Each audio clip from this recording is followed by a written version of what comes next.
adalah Leslie. Yes, itu Dan juga. Leslie juga bisa lumayan cepat untuk menumbangkan frontliner atau bahkan match yang middle cost combat seperti Lilia.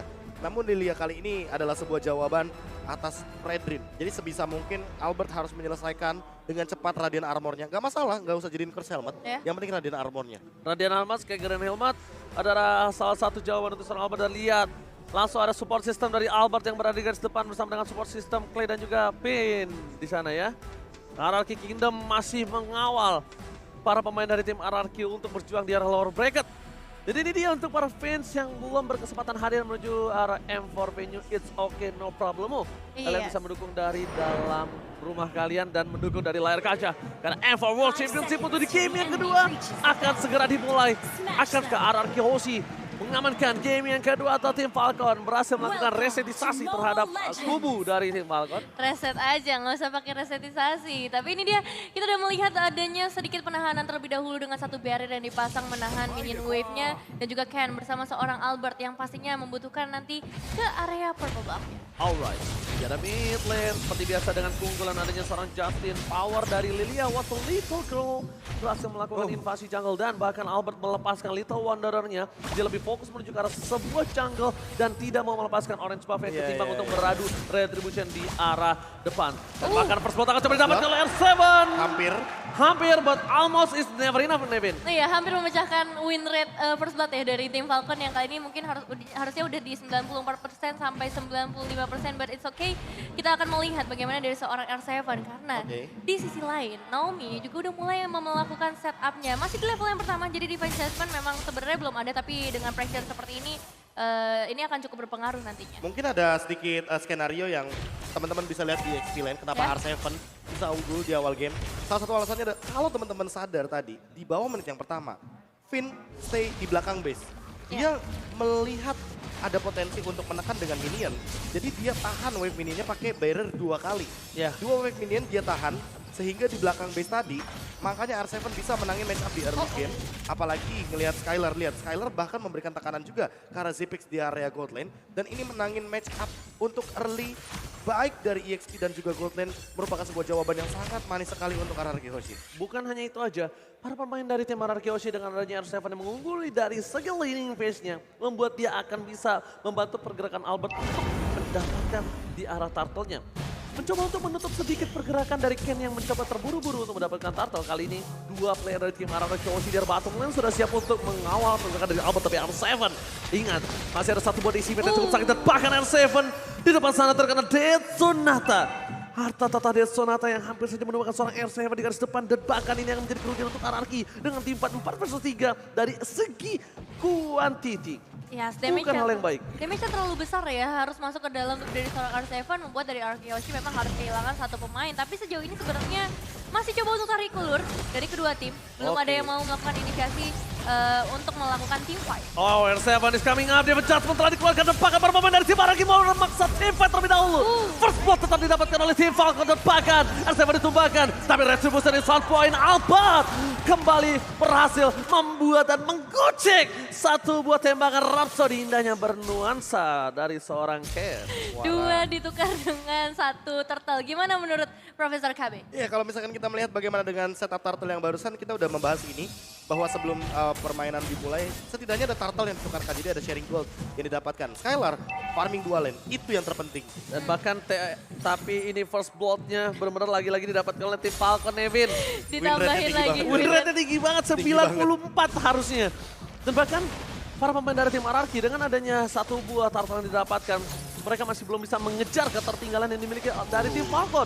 Rena Rapati di menit yang ketiga sudah berhasil mendapatkan seperempat darah dari Zipex. Apalagi semakin di late game semakin sakit tembakan.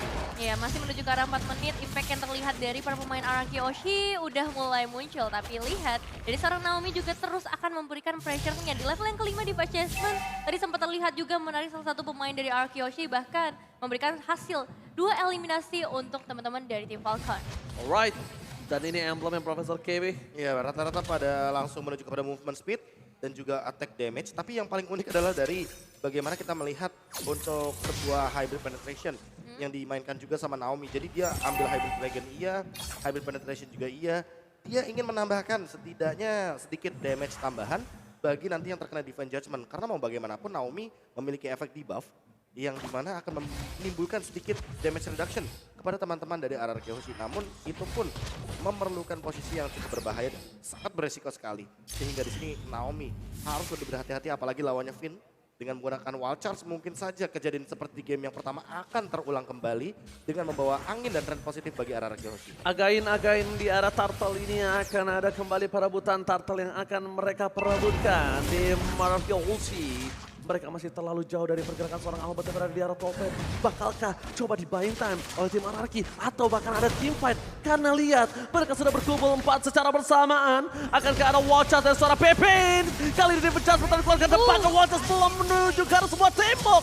Para pemain dari tim Anarki masih mendapatkan satu batalnya fight selain Upensko dan melahap game di depan sana. Jungler from tim Falcon berhasil dimakan bersama dengan Turtle-nya membuat tim Anarki Hoshi mendapatkan keuntungan double again. Iya, ini pukulan besar untuk tim Falcon pastinya. Dengan dua pemain yang dipaksa untuk kembali melakukan recall dan juga Ken yang harus hilang.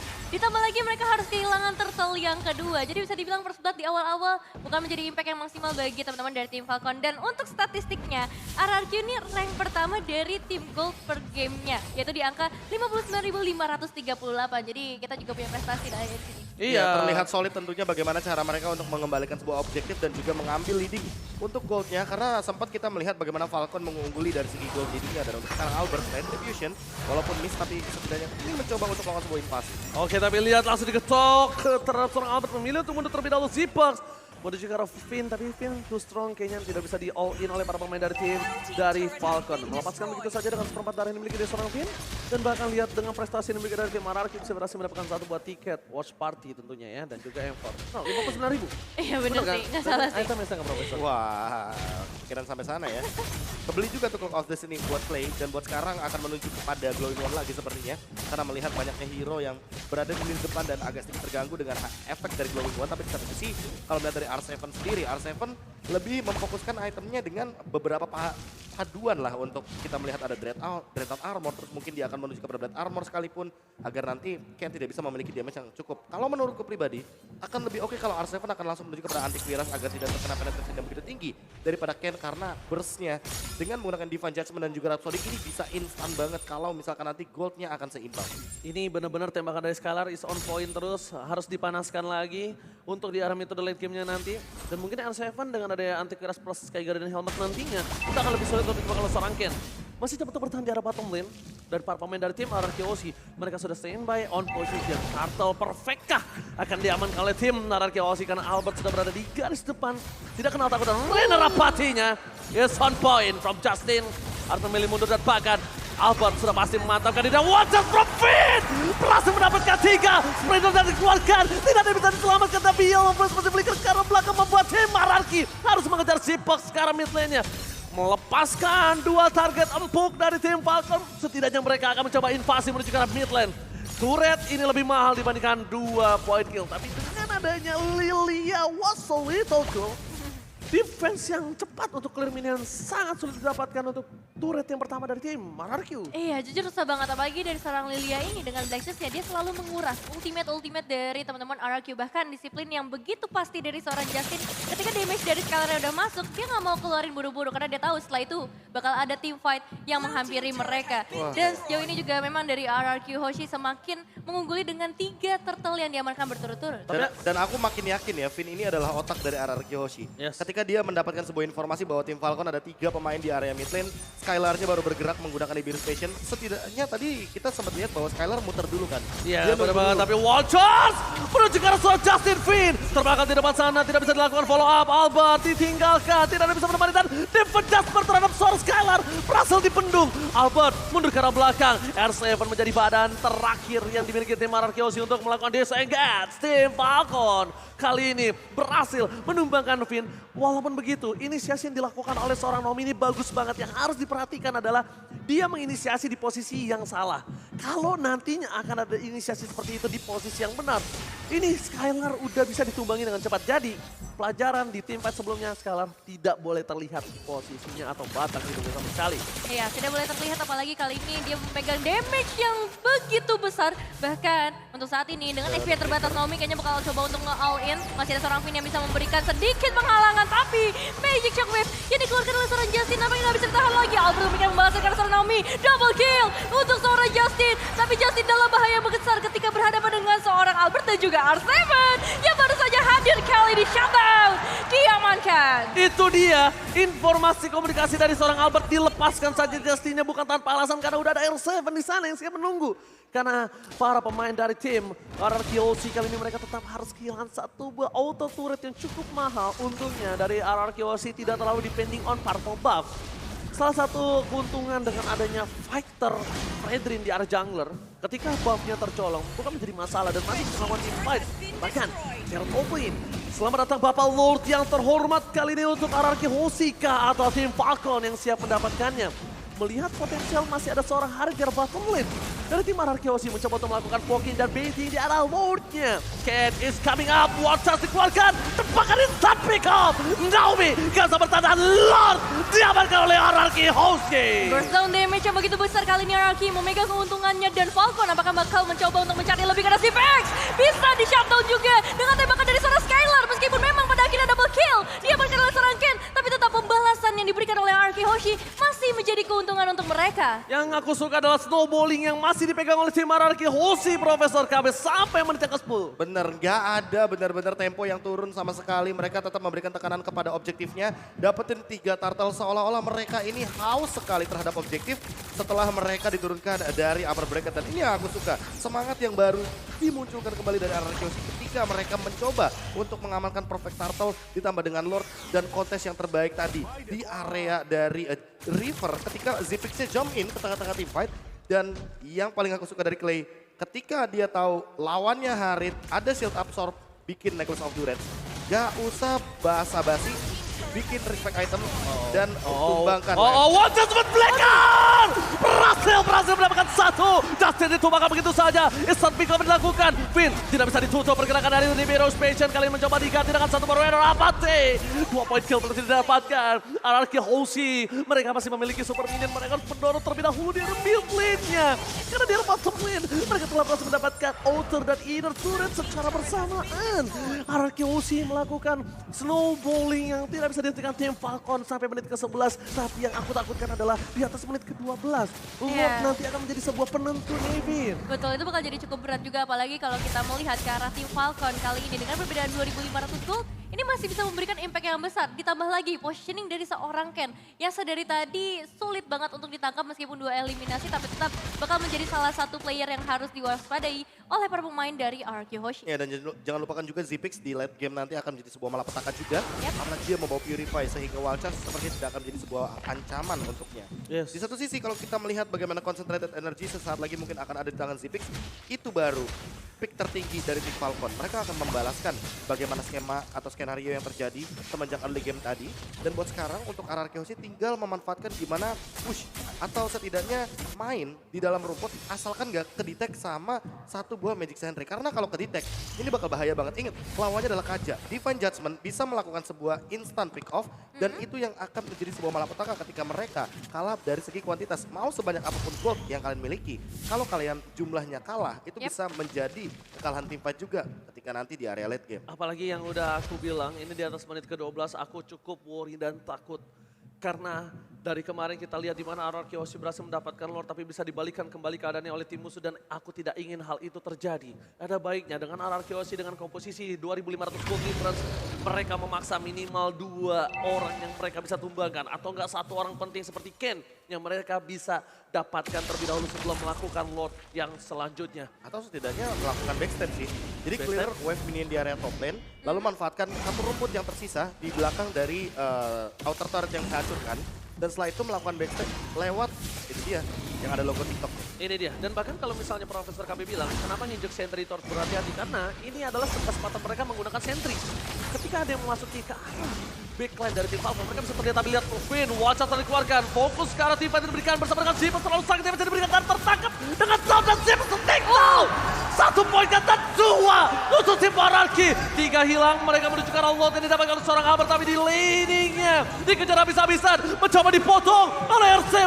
Lord Lane by UBS Gold berhasil di tangan dari tim Monarchy. Mereka tidak mengendorkan permainan mereka. Mereka coba untuk mendorong menuju ke arah tengah. Di arah top lane. Mereka mendorong dengan Bapak Lord yang terhormat, Nevin. Iya, sekali ini minion wave-nya udah mulai memasuki ke area base. Tapi dengan 2 pemain tersisa dari tim Falcon, kayaknya masih agak cukup sulit. Tapi ketika adanya Lord, mungkin akan ada sedikit nasib berbeda. Dan kita lihat sempat tadi pergerakan dari seorang Clay ya.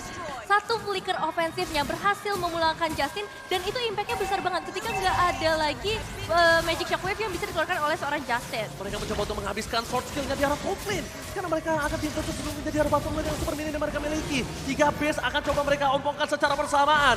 Dari Finn membuka badan di garis depan. Belum ada Watcha tapi Watcha sudah teridah dan didapatkan Zippers dengan instan. Unstoppable. Raider rapat di front Skylar. Masih coba untuk memaksa menuju ke arah seorang Ken. Dan Sonata fokus ke arah base-nya. Tidak boleh terlalu berburu. Mereka harus mundur terlebih dahulu. Mencoba untuk menumbangkan seorang Ken. Karena damage-nya terlalu besar tidak bisa dibendung lagi oleh tim Arkeosi. Diberi fashion. Clear minion. Tidak mau dikasih nafas. Mereka mau fokus ke arah base-nya. Tapi belum terperangkap pergerakan dari seorang Justin. Endgame? Apakah decision? Apakah endgame akan terjadi? Karena para pemain dari tim RRQ mereka tersisa 4 dan keraguan-raguan Clay! Dan Propagor! Shut down! Didapatkan Skylar mencoba untuk fokus ke arah base-nya. Masih ada 1 Morde Shimit. Memilih untuk mundur terlebih dahulu karena Yellow Flash gak bisa lagi dibendung damage-nya dan Raider Rapati. Hampir saja connect dan untuk sekarang mereka harus disengage karena sudah lewat dari titik 41. Jadi mau nggak mau wave minion akan muncul dan kalau mereka melanjutkan tim fight hanya akan menambahkan pundi-pundi shutdown dan gold yang akan dikembalikan oleh tim Falcon. Apalagi dengan 6.000 gold sekarang. Kalau misalkan kita melihat dari instant replay, lihat bagaimana skenario yang paling cepat dari Finn ketika dia sadar bahwa One Chance adalah kunci dari kemenangan tim fight yang sebelumnya. Jadi mereka ingin memanfaatkan kembali Wild Chance dan juga barrier yang digunakan. Namun sayangnya dengan trade yang dilakukan oleh Clay, Deden from Bogor, tapi ternyata masih belum cukup untuk melakukan endgame karena deket banget sama detik ke-41. Dan lihat betapa kuatnya dia defensif, Nevin. Iya, defensifnya benar-benar pas banget dari tim Falcon sendiri. Meskipun tadi hanya ada 2-3 pemain yang tersisa ya, tapi mereka masih bisa kontrol ke arah wave minion dari para pemain RRQ Hoshi. Dan nggak masalah sih sebenarnya karena kali ini dari RRQ juga punya kesempatan yang besar ketika 3 base turretnya udah nggak ada lagi dan sebentar lagi Lord juga akan muncul kembali ke dalam lane of down. Ya, tapi permasalahan utamanya adalah bagaimana cara untuk menangkap ke arah Justinnya kembali. Ya. Karena tadi kenapa teman-teman dari RRQ Hoshi belum sempat untuk melakukan endgame. Karena Justinnya juga udah mulai muncul dan itulah dia kesempatan untuk melakukan clear wave dengan cepat. Karena kita tahu sendiri Lilia itu benar-benar hanya membutuhkan 2 stack atau tidak 3 stack aja lah untuk setidaknya bisa melakukan clear wave dengan cepat.